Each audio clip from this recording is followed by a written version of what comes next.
thank you very much for coming this morning. Because while I know that election 2011 is in the air, there are some other things that I believe the press would want to know about and how we're getting on with them. I will make a few statements and then perhaps we'll ask questions that you'll ask the questions, and if I might be able to answer it. You know that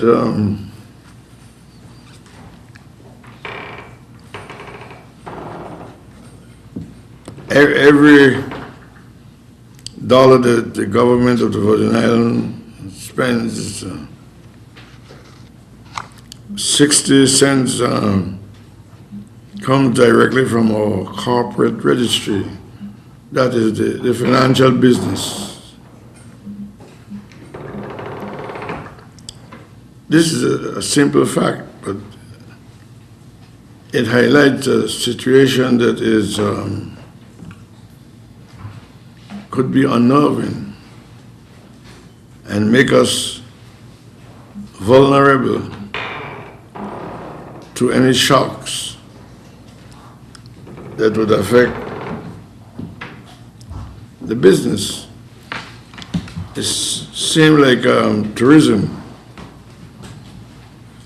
If you have a war or anything like that, that would affect your tourism. And if you have any shocks, they could affect the financial services. As for example, if you had a gang of people who get up and say, well, we will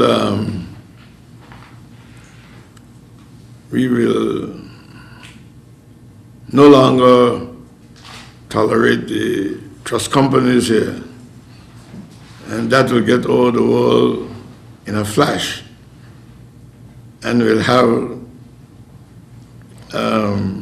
immediate bad effects. Now, in this territory, we've got to think of ways of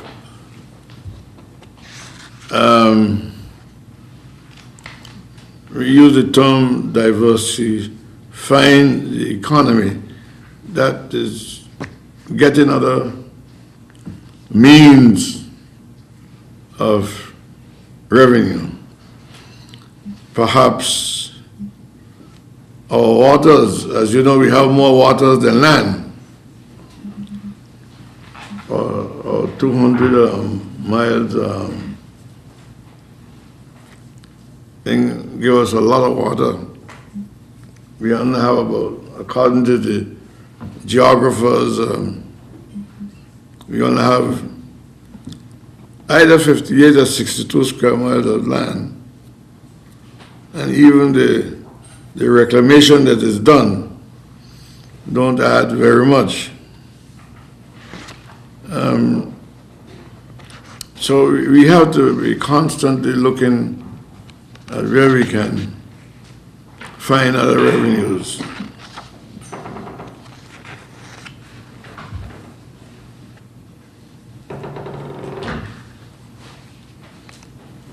And that is a matter that is constantly debated,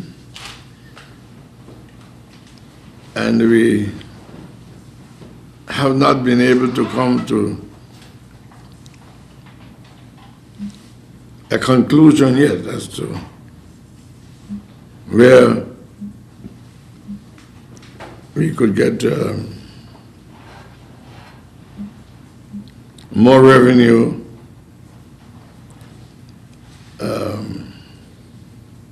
to correspond with that from the financial services.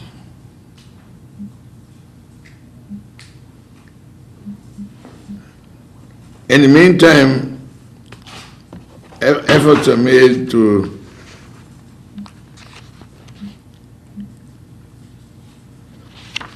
get from the financial services as much as possible by finding new things to add to the present system. And at the same time, the territory has a lot of pressure, like the other smaller countries with financial services. They have a lot of pressure to comply with regulations. Almost every month, every 2 months, new things come up, and you've got to change legislation, and you've got to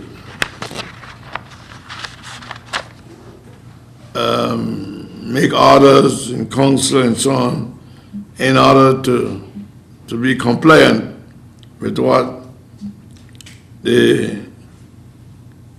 bigger nations require, especially the OECD, the Organization of European States and so on.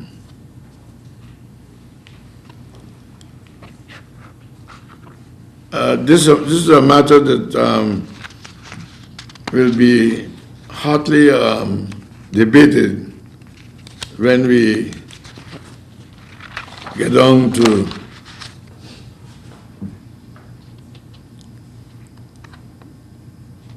the serious part of, as I say, finding the solutions.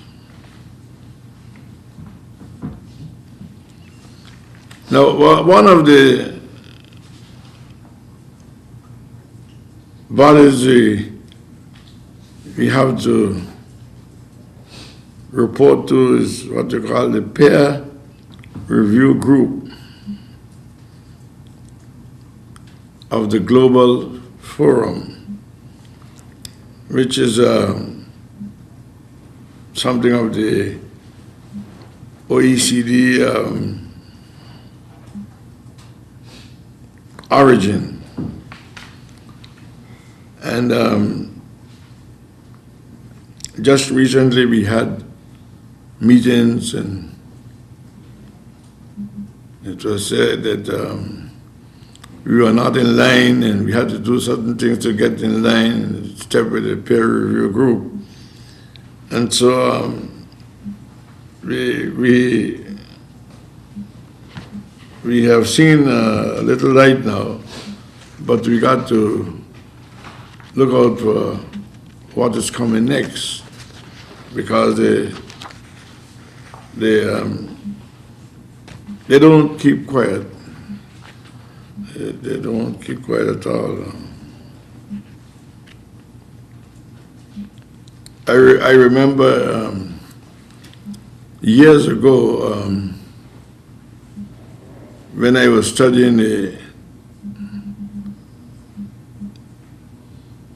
we had to do some lessons in the OECD. And the OECD was nothing like what it is now. It was mostly concerned about the European countries and their recovery from World War II, because they had quite a long time recovering. Now that they have recovered, they spread their wings to all sorts of other things. And the root of the matter is that in those developed countries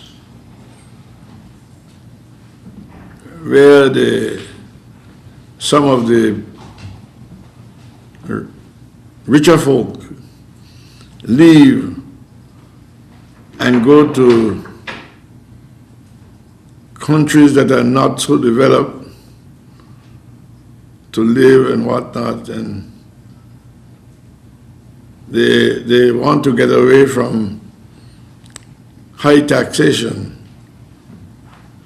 and those richer countries don't want that to happen. And a friend of mine in England just sent me a clipping saying that it is proposed to introduce a tax in England on the bigger houses that cost over £2 million. They propose to introduce a special tax on those houses. Now, if that is done, there will be a lot of money collected from that source, and those houses, most of them belong to rich people, very rich people, and it is proposed, of course, to fight the legislation, lobby against it. I don't know what, but apparently the English government is persistent about this, that more of what the rich people have must come down to help the poorer people and to finance the various things the government has in mind. So, as I put it, the saga will continue as we try to go along and keep in touch with these richer countries and try to pass the laws that are necessary so that we will protect and keep our industries, financial services industry here. That is one thing. The other matter that I want to speak about is that the British government, in an effort to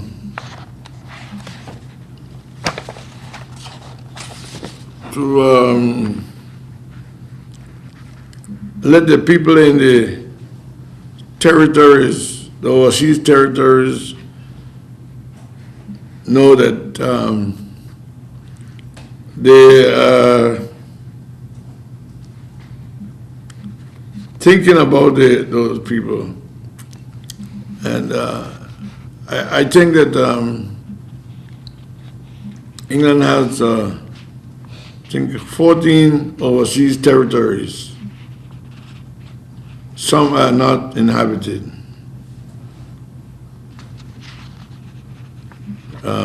Bermuda, BVI, Cayman, Turks and Caicos, Montserrat, Anguilla, St. Helena, Falkland Islands, they are the inhabited ones, but they have some not inhabited. I think there's one is inhabited with the population of 50. Not Ascension Island, the island that is associated with the breadfruit. Yeah. Not Tristan da Cunha. Pitcairn.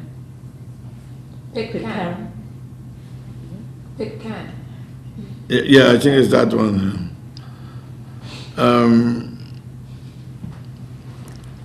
And because of this, this new government, well, it's old now, from 1910, from 2010.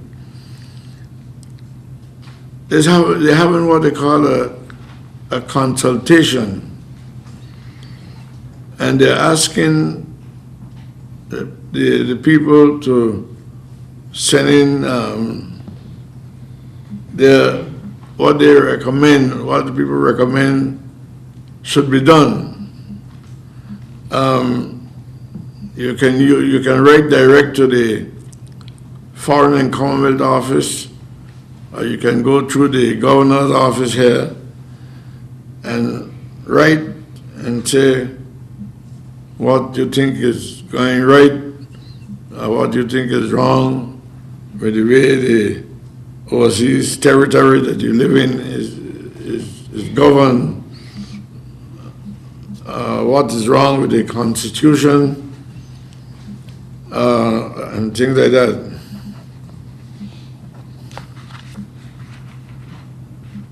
The Minister for Overseas Territories, Mr. Henry Billingham, and you'll notice in England they do not talk about the honorable so-and-so and honorable so-and-so. Yeah, Mr. or Madam or Miss, in this case, Mr. Henry Billingham, MP, that is that member of Parliament, and whatever ministry is associated with. But the minister is asking for your input and has requested a response by 18th November. And that will be the end of the week before the OTCC meeting in London.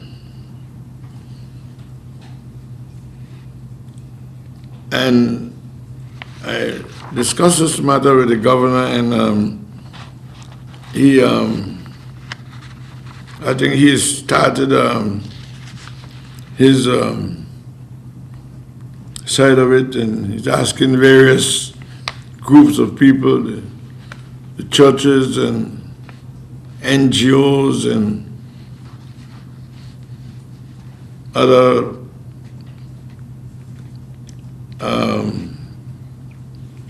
bodies like those to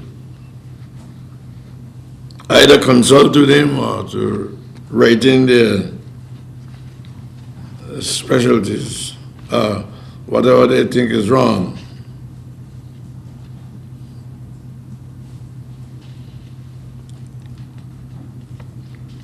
Now, I do not think I will read all the letter from the minister, but he said that they have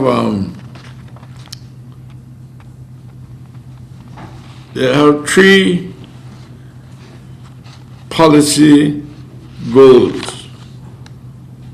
One, to strengthen the engagement and interaction between the UK and the territories.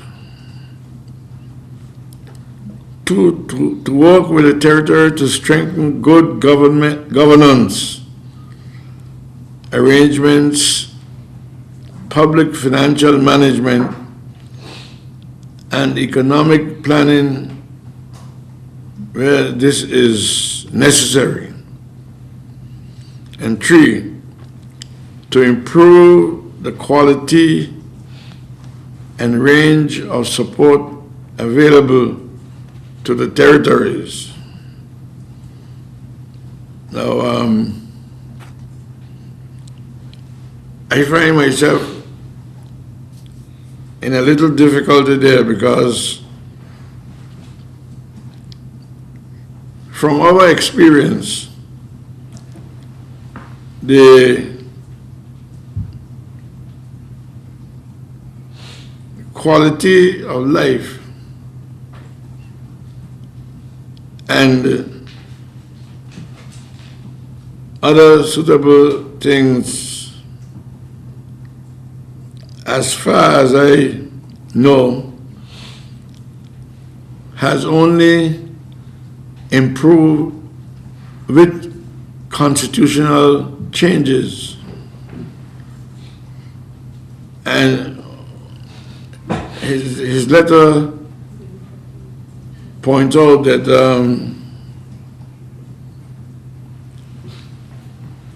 I just read what the letter says. We believe, that's UK, we believe that at this point in the history of our relationship with the territories,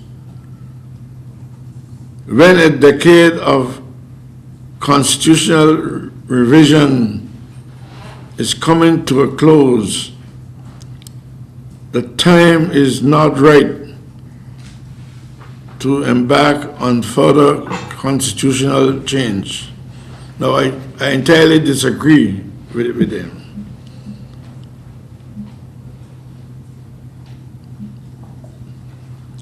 Rather, our strategy is to make sure the constitutional arrangements work effectively to promote the best interest of the territories and of the UK. Now, it may be the best interest of the UK, but my experience of the BVI, I cannot speak for the other territories, has been, it is only when that constitutional change take place from 1950 to now that there has been changes that really people wanted, people got, that improved their standard of living and so on. And this is one of the problems with the situation. No, I remember, and I maintain it, that when I visited the Foreign and Commonwealth Office in June of last year, I told them that I felt a different wind was blowing in the FCO, as you call it. I think the welcoming and the whole treatment while we were there, I think I took Mr. Honorable Fraser with me, was different when they had a lady there called Meg Mum or something like that. She was useless as far as I'm concerned. And in the end, the Prime Minister had to get rid of her. He sent her on a trip to Mexico, and while she was there, she learned that she was removed from being a minister. And she was, as far as I was concerned, she was useless. And but I did find Mr. Billingham, at least he was willing to listen.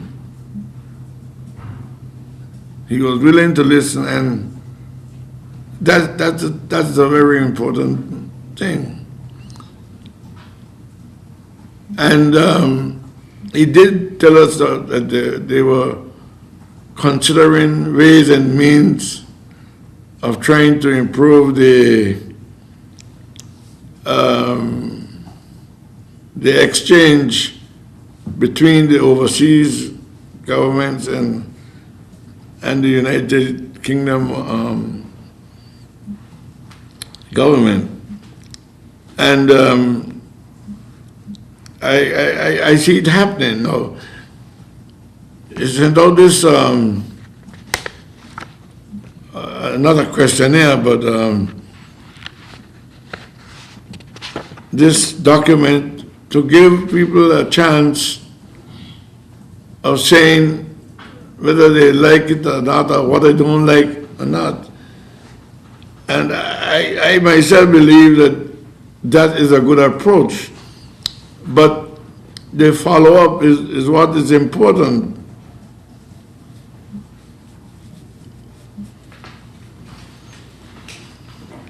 People might even go so far as making recommendations. And I was making some notes yesterday, and I said that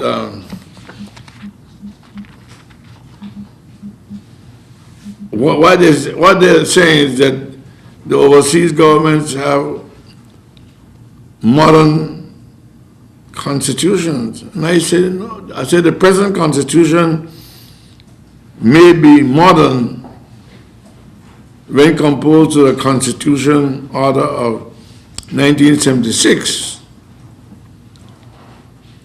with some power devolving to ministers.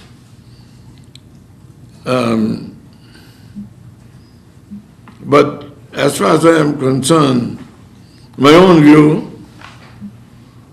is that there are a lot of changes needed in the constitutional instrument that we have now. Working it for 4 years, you find out that there is still a lot of power concentrated in the governor, and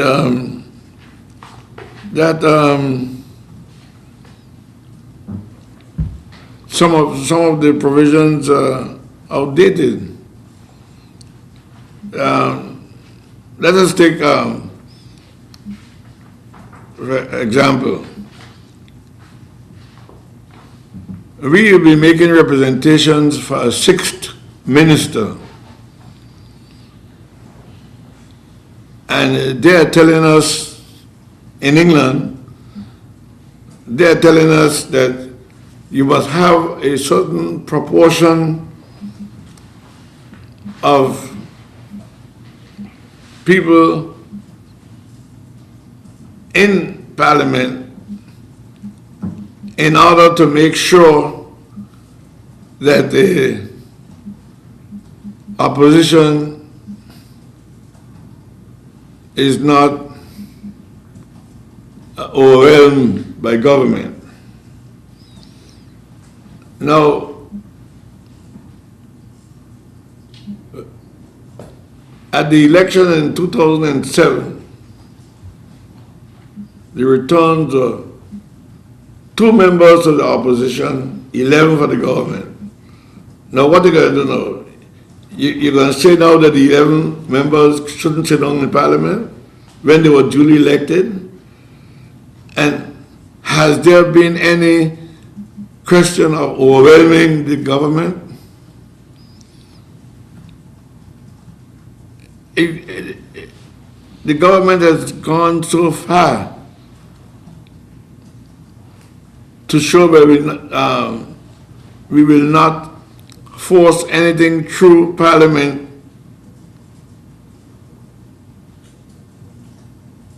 if the opposition is not present. And in fact, sometimes, although the summons for the councils, the assembly says 10 a.m., the speaker don't start on time until 10:30, waiting for one member of the opposition to be there. So they sit down in London and tell you you're going to overwhelm the government if you don't have a certain proportion.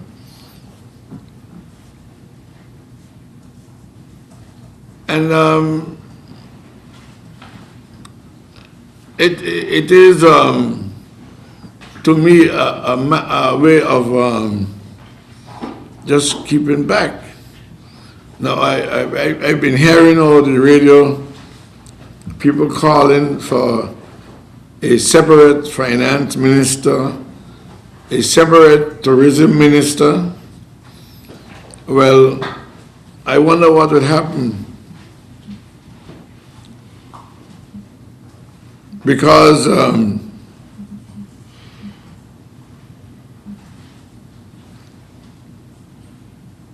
we have seen the need for an increase in the number of ministers. And what they are saying there in England, they would want to see an increase, yes, but it must be on a certain basis to make sure the opposition is not overwhelmed. I suppose they must have a way of making sure the election is in such a way that you get one number for the government, one number for the opposition, but that was not so. The elections are not controlled by what you think. Elections are controlled by the will of the people. Now, of course, one of my reasons, one of my faults of the present constitution is the governor is selected by the UK people. Some time ago, I remember when I served as Chief Minister, one governor's term was up and they were getting ready to appoint a new one. And I was written to and asked, as Chief Minister, my views as to what kind of man or woman should be selected. So I expressed my views, and they said this is something that will be happening each time. Well, I happened to have been in that position a couple of times, and there was only one time that was sent. So it must be a written document somewhere that, even though it might not sound important, at least you have a chance to say, well,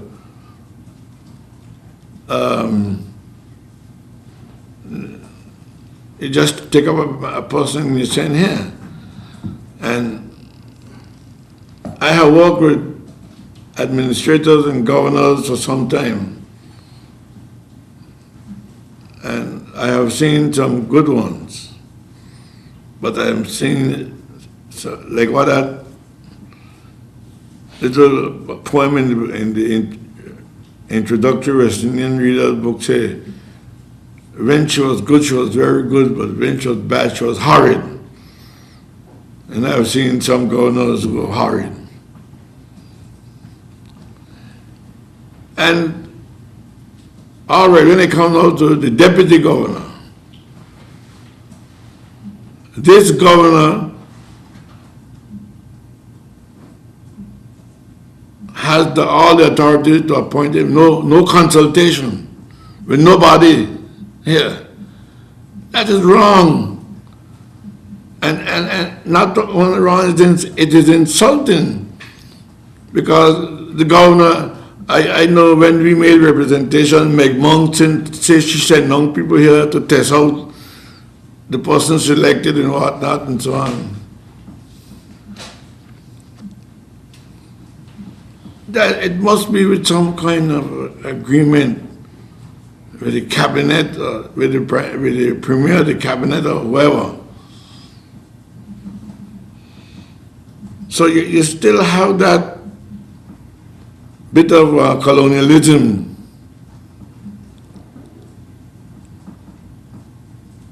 Now, you have the Public Service Commission, and the Public Service Commission consists of,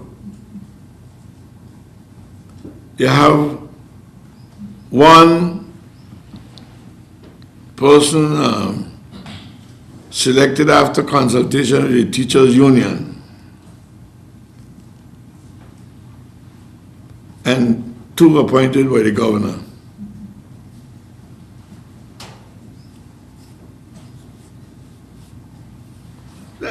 Something is wrong there as compared with the Public Service Commission now. We deal with the civil servants. One appointed by the governor on the recommendation of the government, the elected government, one appointed by the governor on the recommendation of the leader of the opposition, one appointed by the Civil Service Association on the recommendation of the Civil Service Association, which the governor can't say he's not taking this person or that person. He has got to accept the recommendation. And why can't the Teacher Service Association, the Teaching Service Commission, have a similar setup? You know, you're depriving the teachers of having a representative as such from their when you think of their representation as such, and you take up any and everybody and put on this commission, you don't know if they're suitable or not, or if they're suitable to the teachers. So one of the recommendations we have for the constitutional change is that that commission should be changed from 3 to 5.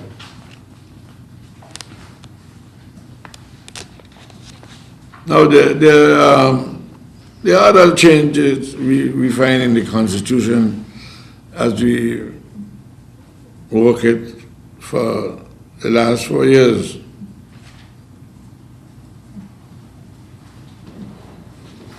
And I hope that people would have their ideas conveyed to the FCO, the Foreign and Commonwealth Office,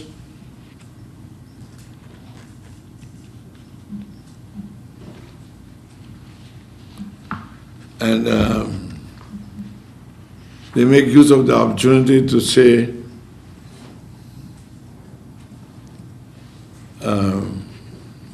how they feel about certain things.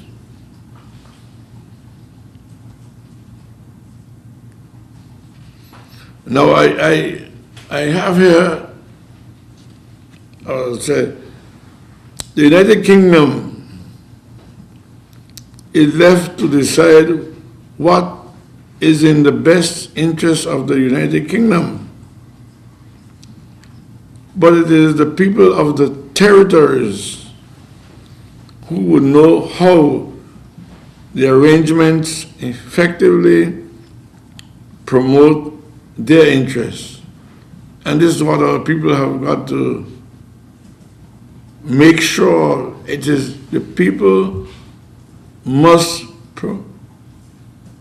give their views and say how the arrangements affect them. The people in the UK can't tell you how it affects you. They shouldn't decide that for you. We the people should be able to decide what arrangements would affect us.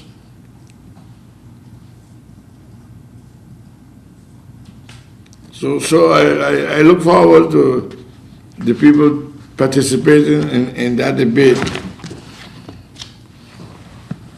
with the Foreign and Commonwealth Office. Okay, I think I should stop there now and try to answer any questions that the press may have. Malika McPherson, the Atlanta newspaper. 1 or 2 years ago, I can't remember the name of the former judge who was commissioned to do two things: a study on the need for a sixth minister and territorial boundaries. I think it was to reassign the district system. Can you tell us how that study went and how that information would be interpreted now? Yes, I remember that. And we in the cabinet tried to tell the man from England who was governor here then, a man called Perry or something like that. And we suggested to him what had been done in the past. And his reply was that the FCO did not want two people to do it. I said, well, we understand that, and we are not suggesting two people. We are suggesting that someone is put to work before the commissioner arrives here, and as it were, prepare the people for it. And but he did not listen to us because he knows everything. He knew everything, and it was a failure. Because when the commissioner went to certain places, 9 people attended. 5 people attended. I think Vojingada and Rotong had the most people. Vojingada had 19 and Rotong had, I think, in the 30s. Now, how can you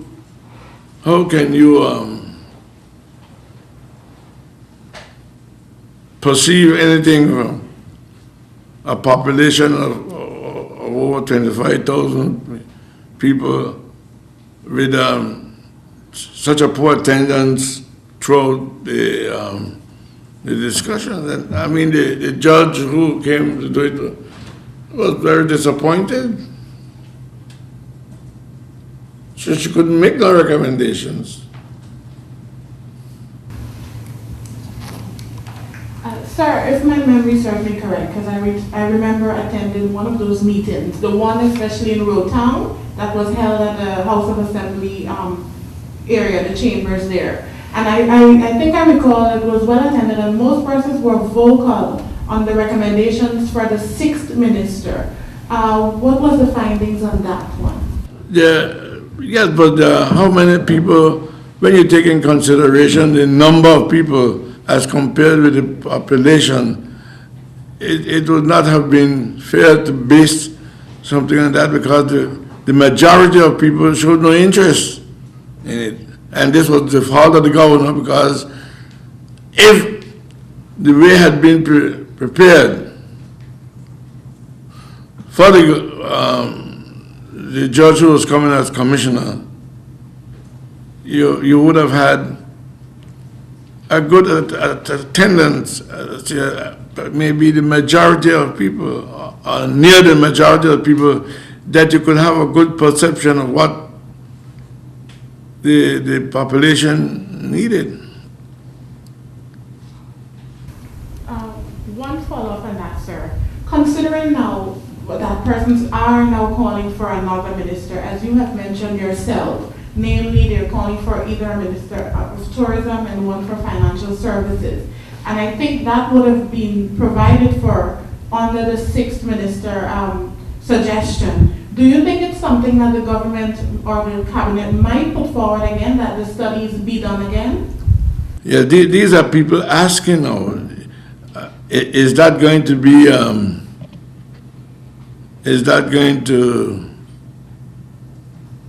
be, ratified by election? One would have to wait and see.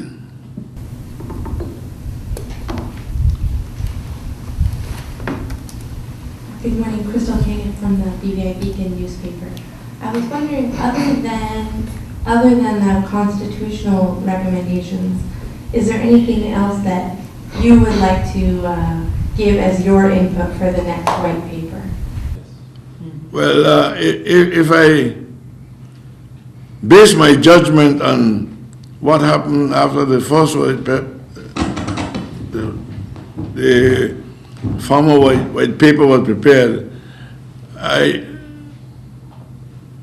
think a lot of the things said in that were carried through.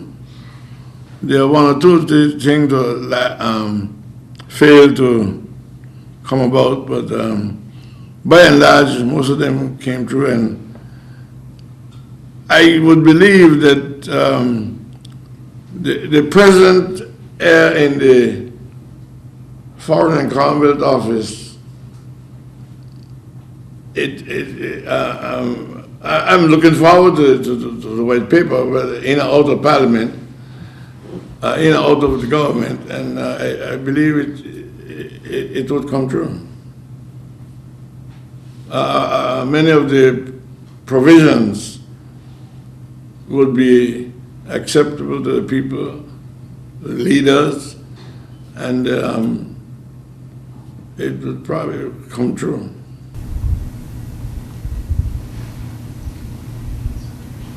If I could, so if I could just follow up on that, what sorts of changes will you be recommending for that next white paper? I will tell you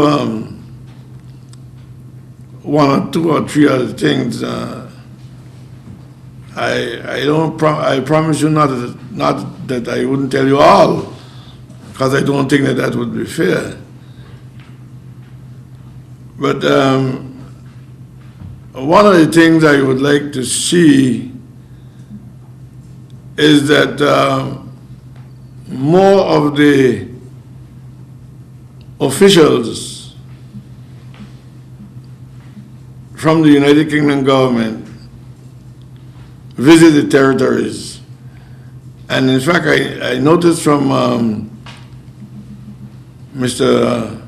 Henry Billingham's letter that they are making sure that the government departments in the United Kingdom be aware of the territories and what they need and so on. And the assistance taking things like conservation, climate change, and so on. So they need to come out and see for themselves what life is like in some of the territories. Some are better off than others, and therefore they should be able to appreciate that, and they can only do that by visiting the place that they're dealing with.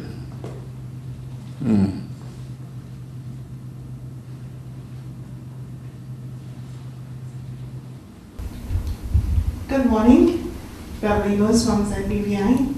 Premier Ralph Neal, with regards to the peer review, what are some of the areas they pointed out that the BVI was not in line with? With the peer review, you said that they pointed out some areas that the BVI was not in line with. What are some of those areas? The peer review group,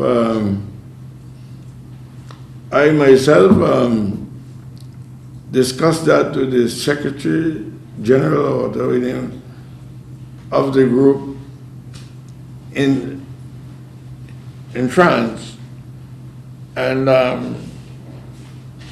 he told me that from what, this was before the meeting, but from what he had seen, he had high hopes that the BVI would now come true, and the financial secretary told me that we had come true, and now it will be ratified at the October meeting of the forum, of which the peer review group is a part. The representation for 6th Minister, that is going to be done at the meeting in November in London? No, I didn't. No. Okay, but you said earlier that you'll be making a representation. When that is expected to be done? No, I said people are now saying on the radio, calling, saying about the 6th Minister. I didn't say the government is doing that. I must have misheard that. Honorable Premier, considering that the UK government, as you mentioned in your statement, they believe that the Constitution is modern and shouldn't be changed now, and even some of the residents via the talk show agree with you that there are some changes that should be made. Do you think that this is sort of like an impasse, considering that they're asking for persons to send in their comments and their recommendations, and they believe that this should remain as it is? Well, you see, there's a difference between a country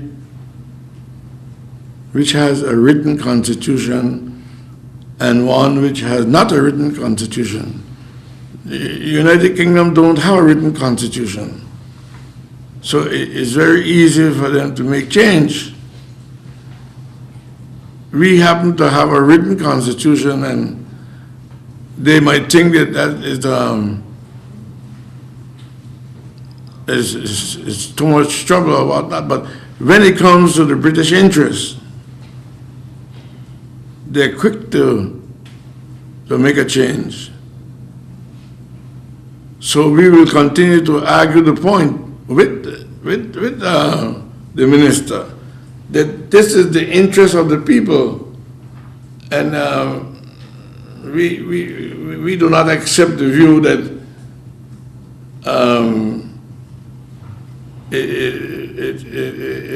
well, because they have a modern, what you call a modern constitution, that they don't need changes to it.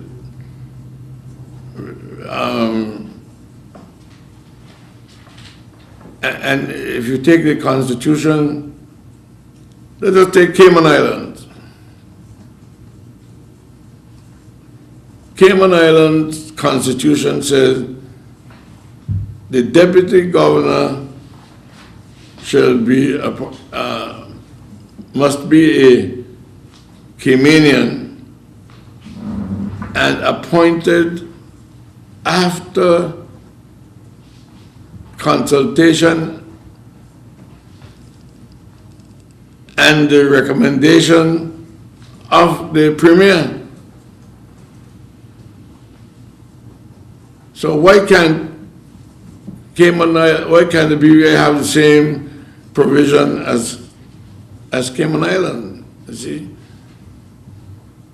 So it's a matter you'll have to press the issue on the Foreign and Commonwealth Office. Okay, Honorable Premier, this ends the question and answer portion. Do you have any last words that you would like to say before we close? Well, I was glad to meet with the press. I miss Dan. But it's good to meet with the press and have a word or two exchanges. It was very mild this morning. So I hope I've been able to answer the questions asked. And again, thank you very much for coming.